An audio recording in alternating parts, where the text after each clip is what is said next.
കോർപ്പറേഷനിൽ ബി.ജെ.പി. വലിയ വിജയം സ്വന്തമാക്കി. ഇതിലൂടെ ഇനി നിയമസഭയിൽ അക്കൗണ്ട് തുറക്കാൻ സാധിക്കുമോ? തീർച്ചയായിട്ടും താങ്കൾ പറഞ്ഞ കറക്റ്റാണ്. കോർപ്പറേഷനിലൂടെ ബി.ജെ.പി.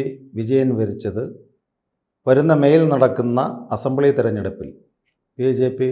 ബഹുദൂരം മുന്നോട്ട് പോകാൻ സാധ്യതയുണ്ട്. ഇപ്പോഴത്തെ വോട്ടിംഗ് പാറ്റേൺ വെച്ച് നോക്കുകയാണെങ്കിൽ തിരുവനന്തപുരത്ത് 50 സീറ്റ് കിട്ടിയെങ്കിലും 1-നും 7-നും ഇടയ്ക്ക് 7 സീറ്റ് നഷ്ടമായിട്ടുണ്ട്. അപ്പോൾ 57 വോട്ട് നിസ്സാരമാണ്. അപ്പോൾ 57 സീറ്റായി. അത് കഴക്കൂട്ടം മണ്ഡലത്തിൽ 14 ഡിവിഷനിൽ ജയിച്ചിരിക്കുന്നു. 3 ഡിവിഷനിൽ 1-ന് 7-ന് വോട്ടിന് വന്നിരിക്കുന്നു. അപ്പോൾ എത്രയാ? 14 3 17 സീറ്റായി. 28 സീറ്റാണ് കഴക്കൂട്ടം അസംബ്ലി മണ്ഡലത്തിലുള്ളത്. സുഗമമായിട്ട് വോട്ടിംഗ് പാറ്റേണിൽ ഏകദേശം 54,000 വോട്ടിനപ്പുറം കഴക്കൂട്ടം മണ്ഡലത്തിൽ പോയിട്ടുണ്ട്. അതേപോലെ വട്ടിയൂർക്കാവ് മണ്ഡലത്തിൽ ബഹുഭൂരിപക്ഷം നഷ്ടപ്പെട്ടിട്ടില്ല, ഒന്നും തിരിച്ച് പിടിച്ചിട്ടേ ഉള്ളൂ. അവിടെയും നല്ല രീതിയിൽ ടോട്ടൽ വോട്ട് നോക്കുകയാണെങ്കിൽ 51,500 പരം വോട്ട് വട്ടിയൂർക്കാവ് മണ്ഡലത്തിലും ബി.ജെ.പിക്ക് കരസ്ഥമാക്കുവാൻ കഴിഞ്ഞു. അപ്പോൾ തിരുവനന്തപുരം സിറ്റിക്കകത്ത് 2 മണ്ഡലമായി. നേരെ നേമത്ത് പോവുകയാണ് എങ്കിൽ അവിടെയും കിട്ടിയിട്ടുണ്ട് ഡിവിഷൻ. ചില ഡിവിഷൻ നഷ്ടപ്പെട്ടുവെങ്കിലും ചില ഡിവിഷൻ തിരിച്ചു പിടിച്ചിട്ടുണ്ട്. അവിടെ ബഹുഭൂരിപക്ഷം ബി.ജെ.പി. പോയിട്ടുണ്ട്. 58,000 പരം വോട്ട് ബി.ജെ.പി. ടോട്ടൽ നോക്കുമ്പോൾ ഇപ്പോഴത്തെ കോർപ്പറേഷൻ വോട്ടൻ പാറ്റേൺ ബി.ജെ.പിക്ക് അനുകൂലമാണ്. തിരുവനന്തപുരം കോസ്റ്റൽ മേഖല ഡിവിഷൻ 9 എണ്ണം ഉണ്ട് എങ്കിൽ തന്നെയും ആ കോസ്റ്റൽ മേഖലയിലെ മാണിക്യവിളാകവും പൂന്തറയുടെ കുറച്ച് ഭാഗവും ഭാരതീയ ജനതാ പാർട്ടി വളരെ മുന്നിൽ വന്നിട്ടുണ്ട്. ബാക്കിയുള്ള ശ്രീകണ്ഠേശ്വരം, ഫോർട്ട്, വഞ്ചിയൂര്, ഈ പേട്ട ഇങ്ങനെ കറങ്ങി വരുമ്പോഴും ഏകദേശം 48,000 പരം വോട്ട് പാറ്റൻ്റ് ഭാരതീയ ജനതാ പാർട്ടിക്ക് തിരുവനന്തപുരം സെൻട്രൽ മണ്ഡലത്തിലും കരസ്ഥമാക്കുവാൻ കഴിഞ്ഞു. അപ്പോൾ കഴക്കൂട്ടം, തിരുവനന്തപുരം സെൻട്രൽ, നേമം, വട്ടിയൂർക്കാവ് ഈ ഇപ്പോഴത്തെ അറ്റ് പ്രസൻറ്റ് കോർപ്പറേഷൻ തിരഞ്ഞെടുപ്പിലെ വോട്ടിംഗ് പാറ്റേൺ കണക്കിലെടുക്കുകയാണെങ്കിൽ 4 അസംബ്ലി മണ്ഡലവും കോർപ്പറേഷൻ തിരഞ്ഞെടുപ്പിൽ ഈ 2016 CPM പൂട്ടിയതായി അവകാശപ്പെടുന്ന നിയമസീറ്റ്. അതെ, ആ 2021 അപ്പോൾ അത് വീണ്ടും പിടിക്കുക മാത്രമല്ല പല ജില്ലകളിലും ഇപ്പോൾ നാം തിരുവനന്തപുരം മാത്രമായി ചുരുക്കി കാണുകയാണ്. തിരുവനന്തപുരത്ത് മാത്രമാണോ? ഈ തൃശ്ശൂരിലെല്ലാം കിട്ടാൻ സാധ്യതയില്ലേ? തീർച്ചയായിട്ടും 100%. തൃശ്ശൂരിൽ നമുക്കിപ്പോൾ വോട്ട് അവിടെ 8 കൗൺസിലറെ കിട്ടിയിട്ടുള്ളൂ എങ്കിൽ തന്നെയും വോട്ടിംഗ് പെർസെൻറ്റേജ് നോക്കുകയാണെങ്കിൽ ബി.ജെ.പി. വളരെ മുന്നിലാണ്. 18 സ്ഥലത്തായിട്ടോ 5 സ്ഥലത്ത് 1-നും 5-നും വോട്ടിന് തൃശ്ശൂർ തോറ്റിട്ടുണ്ട്. അപ്പോൾ ഉദാഹരണത്തിന് ശക്തൻ തമ്പുരാൻ വരുന്ന ആ സൈഡിലെ 3 ഡിവിഷനിൽ തുച്ഛമായ വോട്ടിനാണ്. നമ്മുടെ തിരുവനന്തപുരം പോലെ ആത്മാർത്ഥമായ രീതിയിൽ പിടിക്കണം എന്ന് കച്ചകെട്ടി ഇറങ്ങി സംഘപരിവാറിൻ്റെ ഒന്നടങ്കം ഒത്തുപിടിച്ച മലയിൽ വരും എന്നുള്ള ആ ഒരു ആപ്തവാക്യം ഉപയോഗിച്ച് തൃശ്ശൂർ പ്രവർത്തിച്ചിരുന്നെങ്കിൽ തിരുവനന്തപുരം പോലത്തെ വിജയം തൃശ്ശൂരിന് കരസ്ഥമാക്കാൻ കഴിയും. ഇവിടെ വളരെ ഗ്രാസ് റൂട്ട് ലെവലിൽ 6 മാസങ്ങൾക്ക് മുമ്പേ ഓരോ വാർഡിലും ഓരോ ചാർജ് കൊടുത്ത് ആൾക്കാരെ നിശ്ചയിച്ചു. സാമുദായിക ബലത്തിലുള്ള ലിസ്റ്റുകൾ തയ്യാറാക്കി. അത് കഴിഞ്ഞിട്ട് രാഷ്ട്രീയ പാർട്ടികൾക്ക് കിട്ടുന്ന വോട്ടുകൾ നല്ല രീതിയിൽ അവരൊരു കാൽക്കുലേഷൻ നടത്തി. എന്നിട്ട് ഏബിൾ കാൻഡിഡേറ്റ് ആരെ നിർത്തിയാൽ ഒരു വാർഡിൽ നിന്ന് 3 സ്ഥാനാർത്ഥികളെ ലിസ്റ്റ് എടുത്തിട്ട് അതിൽ ഏബിൾ കാൻഡിഡേറ്റിനെ സംസ്ഥാന പ്രസിഡൻറ്റിൻ്റെയും ജില്ലയുടെ കാര്യകർത്താക്കളും ബി.ജെ.പിയുടെ സംസ്ഥാന കാര്യകർത്താക്കൾ തിരുവനന്തപുരം ചാർജ് ഉള്ളവരും രാഷ്ട്രീയ സ്വയംസേവാ സംഘത്തിൻ്റെ ആൾക്കാരുമായിട്ട് ഡിസ്കഷൻ ചെയ്തിട്ട് നല്ല ഏബിൾ പൊതുപ്രവർത്തന രംഗത്തും രാഷ്ട്രീയ രംഗത്തും ആ വാർഡിൽ എല്ലാവർക്കും സ്വീകാര്യനായ സ്ഥാനാർത്ഥിയെ അഭിപ്രായ വ്യത്യാസമില്ലാതെയാണ് ഏകകണ്ഠേന തീരുമാനിച്ചത്.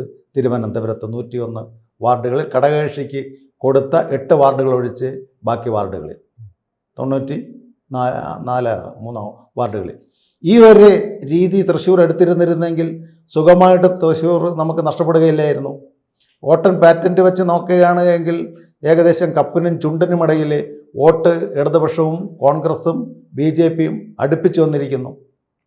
അവിടെ സുരേഷ് ഗോപി പലരും ആക്ഷേപിക്കുന്നുണ്ട്, വാർത്തകളിലും ചാനലുകളിലും പത്രങ്ങളിലുമെല്ലാം മറ്റേ കല്ലിങ്ക് ചർച്ച നടത്തി അതുകൊണ്ടാണ് അവിടെ ഈ ഒരു പരാജയം വന്നത്.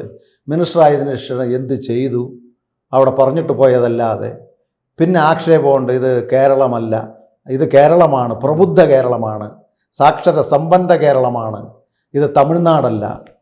ഒന്ന് ചിന്തിച്ചു നോക്കൂ ലേഖകൻ, തമിഴ്നാട്ടിൽ നടന്മാരൊന്നും ജയിച്ചിട്ടില്ല. ഈ സാക്ഷര സമ്പന്ന കേരളത്തിലെ കേരളത്തിൻ്റെ സാംസ്കാരിക തലസ്ഥാനമായ തൃശ്ശൂരിൽ നിന്ന് സിനിമാ നടനെ ജയിപ്പിച്ചിരിക്കുന്നു. അതിനുപരി അദ്ദേഹത്തിൻ്റെ പല റിയാലിറ്റി ഷോകളിലും ഞാനും താങ്കളും കണ്ണു കാണും. അദ്ദേഹം രാജ്യസഭാ MP എന്നുള്ള നിലയിൽ അട്ടപ്പാടിയിൽ ചെയ്ത സേവനങ്ങൾ, ഇവിടെ വലിയ മതേതരത്വത്തിൻ്റെ മകുടോദാഹരണമായ സർക്കാരുകളും മതേതരത്വത്തിൻ്റെ വലിയ ഉദാഹരണങ്ങളായ കോൺഗ്രസ്സുകാരാണല്ലോ. ഇവർ രണ്ടുപേരും നീണ്ട 4 പതിറ്റാണ്ട് ചെയ്യുവാൻ പറ്റാത്ത കാര്യം അട്ടപ്പാടിയിൽ കേന്ദ്രമന്ത്രി സുരേഷ് ഗോപി രാജ്യസഭ MP ആയിരുന്നപ്പോൾ ചെയ്തിട്ടുണ്ട്. ഈ കലുങ്ക് ചർച്ച ആക്ഷേപിക്കുന്നവർ എന്തുകൊണ്ട് അത് മറക്കുന്നു? അവിടെ പ്രതാപൻ എന്ന് പറയുന്ന ഒരു MP ഉണ്ടായിരുന്നു. എന്താ അദ്ദേഹത്തിന് കൊടുത്തിട്ടുള്ള ഫണ്ട് പോലും അവിടെ അട്ടപ്പാടിയിലോ തൃശ്ശൂരിൻ്റെ ചേരി പ്രദേശങ്ങളിലെ ഏറ്റവും കൂടുതൽ പ്രധാനമന്ത്രി ആവാസ് യോജന ചെയ്യാമായിരുന്നു, അവിടെ ചെയ്തിട്ടില്ല. സുരേഷ് ഗോപിയുടെ പേഴ്സണൽ അദ്ദേഹം റിയാലിറ്റി ഷോകളിൽ കിട്ടുന്ന കാശ് പാവങ്ങളുടെ കല്യാണത്തിന് കൊടുക്കുന്നു. റിയാലിറ്റി ഷോയിലും അദ്ദേഹത്തിൻ്റെ ചാരിറ്റി പ്രവർത്തനം എന്നുള്ള നിലയിൽ ഒരു മകൻ്റെ പേരിലുള്ള മകളുടെ ഇപ്പോൾ നിലവിൽ തൃശ്ശൂരിൽ തിരിച്ചടി ഉണ്ടായെങ്കിലും വരുന്ന നിയമസഭാ തെരഞ്ഞെടുപ്പിൽ വലിയ മുന്നേറ്റം ഉറപ്പാണ്. 4 അസംബ്ലി മണ്ഡലം തൃശ്ശൂരിൽ നിന്നുണ്ടാവും. ഇപ്പോഴത്തെ വോട്ടിംഗ് പാറ്റേണിൻ്റെ തൃശ്ശൂർ നഗരസഭയും റൂറലും എടുത്തു നോക്കുകയാണെങ്കിൽ ഇപ്പോൾ മാള മണ്ഡലത്തിൻ്റെ വോട്ട് നോക്കുക, ചെറുപ്പളശ്ശേരി സൈഡിലുള്ള വോട്ട് നോക്കുക, അത് കഴിഞ്ഞിട്ടുള്ള തൃശ്ശൂർ നഗരസഭയ്ക്കകത്തുള്ള വോട്ടുകൾ നോക്കുക. ഈ വോട്ട് പാറ്റേൺ വെച്ച് സുഗമമായ രീതിയിൽ ഞാൻ നേരത്തെ പറഞ്ഞിട്ടുള്ള ഏബിൾ കാൻഡിഡേറ്റിനെ രാഷ്ട്രീയ സ്വയംസേവക സംഘവും BJP യോജിപ്പിച്ച് അവിടെ നിർത്തുകയാണെങ്കിൽ ഈ കോൺഗ്രസിൻ്റെ ഇപ്പോഴത്തെ ഈ അഹങ്കാരത്തിന് ഭാരതീയ ജനതാ പാർട്ടിക്ക് തിരിച്ചടി കൊടുക്കുവാൻ തൃശ്ശൂർ കഴിയും. ഇടതുപക്ഷത്തിന് ഇനി എങ്ങനെ തലകുത്തി മറിഞ്ഞ് വന്നാലും ശരി, സുനിൽകുമാർ ആ രീതിയിലുള്ള കാൻഡിഡേറ്റിനെ നിർത്തിയാലും ഇന്ന് കലുങ്ക് ചർച്ചകളെ ആക്ഷേപിക്കുന്ന സുരേഷ് ഗോപി ചെയ്യുന്ന നല്ല കാര്യങ്ങൾ, തൃശ്ശൂരിന് ചെയ്യേണ്ട കാര്യം, എനിക്ക് തോന്നുന്നു കേരളത്തിൽ ഏറ്റവും കൂടുതൽ തിരുവനന്തപുരം തൃശ്ശൂരുമാണ് നഗരസഭയ്ക്ക് ഫണ്ട് കൊടുത്തിട്ടുള്ളത്, ടൗൺ ഡെവലപ്മെൻറ്റ്. തൃശ്ശൂരിൻ്റെ ആ ശക്തൻ തമ്പുരാൻ എന്ന് പറയുന്ന സ്ഥലവും നമ്മുടെ പാറമേക്കാവും ആ പൂരം നടക്കുന്നതിൻ്റെ പ്രതിച്ഛായ മാറുവാൻ പോകുന്നു. അദ്ദേഹത്തിൻ്റെ ഫണ്ടല്ലെങ്കിൽ തന്നെയും മറ്റ് ഡിപ്പാർട്ട്മെൻറ്റിൽ പോയി ആസൂത്രണ രൂപരേഖ തയ്യാറാക്കി ബഹുമാനപ്പെട്ട ചന്ദ്രശേഖർ സംസ്ഥാന പ്രസിഡൻറ്റിൻ്റെ ആ ഒരു ഇൻസ്ട്രക്ഷനിൽ സുരേഷ് ഗോപി, നേരത്തെ എന്ന് പറയുമ്പോൾ ചില നേതാക്കൾ അഭിപ്രായ വ്യത്യാസങ്ങളുള്ളതുകൊണ്ട് സുരേഷ് ഗോപിയുടെ വഴിക്ക് പോയത്, പാർട്ടിയുടെ സംസ്ഥാന ലീഡേഴ്സ് അവരുടെ വഴിക്ക് പോയത്. അത് താങ്കൾ പറഞ്ഞ കറക്റ്റാണ്. ലീഡർഷിപ്പുകളുടെ സ്റ്റേറ്റ്മെൻറ്റുകളിൽ മറ്റ് കക്ഷികൾ മുതലെടുത്തിട്ടുണ്ട്. പക്ഷേ ഇപ്പോൾ അത് വരുന്നില്ല. സ്റ്റേറ്റിൽ ശക്തനായ ഒരു ലീഡർഷിപ്പുള്ള ആൾ ഉണ്ട്, സ്റ്റേറ്റ് പ്രസിഡന്റ് എന്നുള്ള നിലയിൽ. ആ രീതിയിൽ നല്ല രീതിയിൽ പ്രവർത്തിച്ചാൽ തിരുവനന്തപുരം പോലെ നമുക്ക് തൃശ്ശൂരും പിടിക്കുവാൻ കഴിയും. കൂടുതൽ വാർത്തകളും വിശേഷങ്ങളും നിങ്ങളിലേക്ക് എത്താൻ ABC മലയാളം സബ്സ്ക്രൈബ് ചെയ്യുക, ബെൽ ബട്ടണും അമർത്തുക.